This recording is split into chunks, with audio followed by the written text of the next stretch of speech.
Good evening, I'm Dania and this is KiniNews. Seputeh MP Teresa Kok was questioned by police today over her remarks on the halal certification issue.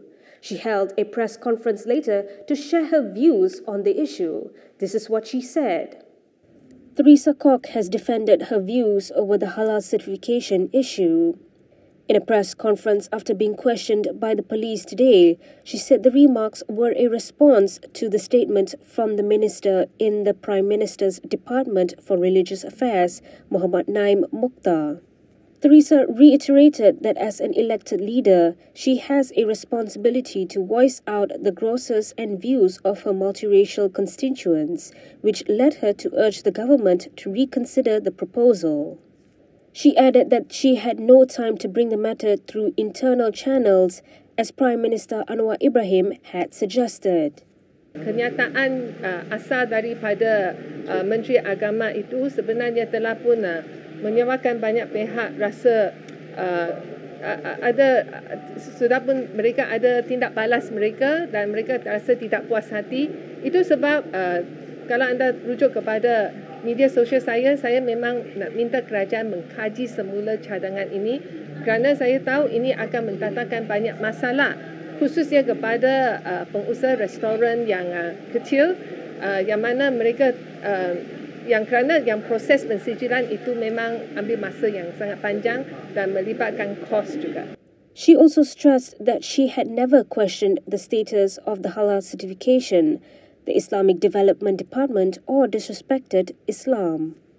Previously, Inspector General of Police Razaruddin Hussain had said that an investigation paper had been opened after 5 police reports were lodged against the Seputeh MP for touching on the 3R issue. Meanwhile, a PKR MP has questioned whether there are elements of double standards involved in the police probe against Teresa Kok. Pasir Gudang MP Hassan Abdul Karim has questioned the police probe against Seputeh MP Teresa Kok over the halal certification issue. In a post on Facebook today, he pointed out that Minister in the Prime Minister's Department for Islamic Affairs, Mohd Na'im Mokhtar, had announced the matter without cabinet approval, and Kok merely responded to it. In his post, Hassan posed several questions. First, he asked if Naim's remark about the Islamic Development Department wanting a proposal to make halal certification mandatory for restaurants and food companies that do not serve pork or alcohol has been discussed in the cabinet. Secondly, he asked whether the minister can announce in public a law related to public policy that is yet to be greenlit by the cabinet. For the third question, he asked who had sparked the controversy. Was it Kok or the Islamic Affairs Minister? He also questioned if Naim's announcement about a proposal, which is not yet approved by the cabinet, can be deemed to offend the sensitivities of the non-Muslims, and asked if there is a two-tier legal system in Malaysia. Hassan clarified that he was all for the halal policy to be implemented in a relevant way in multiracial Malaysia. However, he claimed the sudden and hasty manner in which Na'im announced the proposed measure was wrong and unprofessional, especially coming from a minister. He said Na'im should have ordered a thorough study on the proposal and brought it to cabinet for deliberation by Muslim and non-Muslim ministers alike. After this is done, he said the minister should then engage with Islamic and non-Muslim organizations, as well as restaurateurs, for discussion. He said once all the parties involved agree to the proposal, then the matter should be brought to the cabinet to be turned into a mandatory halal certification law. Akmal also commented on the issue again today. When asked for his opinion on MCA having raised the matter first, he made it clear that friends or foes alike would not be spared when it comes to 3R issues. UMNO Youth Chief Dr. Muhammad Akmal Saleh said no one will be spared when it comes to issues concerning 3R, or race, religion and royalty. Akmal, who had condemned DAP Vice Chairperson Teresa Kok over her remarks on the halal certification issue, was responding to a Malaysia Kini report that MCA Vice President Wee Jack-Seng had also criticized the matter. He told Malaysia Kini that whoever touches on 3R will not be exempted. However, when asked if this meant UMNO Youth would lodge a police report against Wee, he did not respond. Yesterday, Malaysia Kini had reported that several hours before Teresa Kok commented on the matter, the MCA leader had issued a media statement in Chinese criticizing the coalition government for policies infringing on the freedom and rights of non-Muslims. Pointing out that Malaysia is a multiracial and multi-religious country, we said mandatory measures based on a specific religion would be unfair to other communities. He said whether or not to apply for halal certification should be a decision made by businesses based on market demand and their commercial considerations. Before we move on, if you like access to news like this and more, consider supporting us and donate to KiniTv by scanning the QR code on the screen.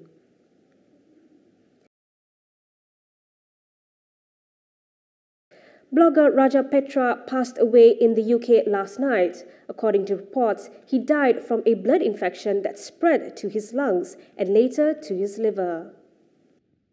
Veteran blogger Raja Petra Kamaruddin has passed away in Manchester, UK at the age of 73.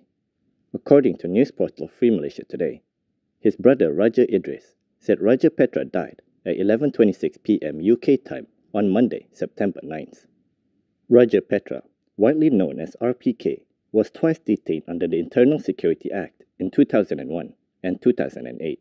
Once an ally of Prime Minister Anwar Ibrahim in Parti Keadilan Nasional, he changed his stance in April 2011, 3 years after he was released from his second detention. Born on September 27, 1950, in Surrey, England, he ran the Malaysia Today website, which published his sometimes controversial takes on Malaysian politics. His first detention was on April 11, 2001, when Raja Petra and 10 other opposition activists were detained under ISA for allegedly plotting to overthrow then Prime Minister Dr. Mahathir Mohamad. He was released 52 days later. His second detention was on September 12, 2008, and he was freed from detention 2 months later, on November 7, 2008. Following his release from his second detention, he moved to the UK on self-imposed exile. Karim Jamaluddin and Hot FM were in the headlines today following the spread of a video clip. Here's more on that. A Hot FM radio show featuring former UMNO leader Karim Jamaluddin has landed in the spotlight. This is after some claim that it appeared to be mocking Prime Minister Anwar Ibrahim. Several netizens have also called for a boycott of the popular Malay language station. The issue first came up after a clip was posted on TikTok showing Karim saying that if he won an upcoming Berita Harian award, he would treat everyone to a meal. In the video, amidst laughter, Karim had said that if he won today, tomorrow we will have a feast. After a brief exchange with the host, Karim stated, "I repeat," before bursting into chuckles again. Although he did not mention the Prime Minister, the choice of words, tone and manner in which it was delivered were compared to Anwar's often repeated promise in the past about reducing petrol prices. Some netizens were displeased, stating it was improper to lampoon the Prime Minister, while others defended it as nothing more than a joke. Back to the halal certification issue, an academic has shared his view on Teresa Kok's remarks. He also shared his view on Akmal Saleh's comments on the matter. Academic Tajuddin Rasti believes that DAP Vice Chairperson Teresa Kok could have exercised a little more wisdom when commenting on the halal certification issue. Tajuddin said Teresa should have let a Muslim DAP lawmaker or leader do so, or make a joint statement with others. He said it must be understood that Islam is no longer a sensitive matter, but it has become a volatile matter in Malaysia. He believed this was where Teresa had erred and said she could have been more circumspect with her words. For example, he said her statement that the halal certification would invite global ridicule was not the wisest of actions. Tajuddin also commented on UMNO Youth Chief Dr. Akmal Saleh, who he had been critical of over the KK Mart issue earlier this year. He said a Datut title has not changed Akmal, who is still up to his old tricks and once again has proved that he will not change. Tajuddin was commenting on Akmal calling Teresa old and asking the government to prepare a non-halal logo to stick on her forehead. That is all from me today. For more stories, you can go to KiniTv.com. You can also follow us on Instagram, Twitter, YouTube, and Facebook for the latest news updates. I'm Danya. Thanks for watching.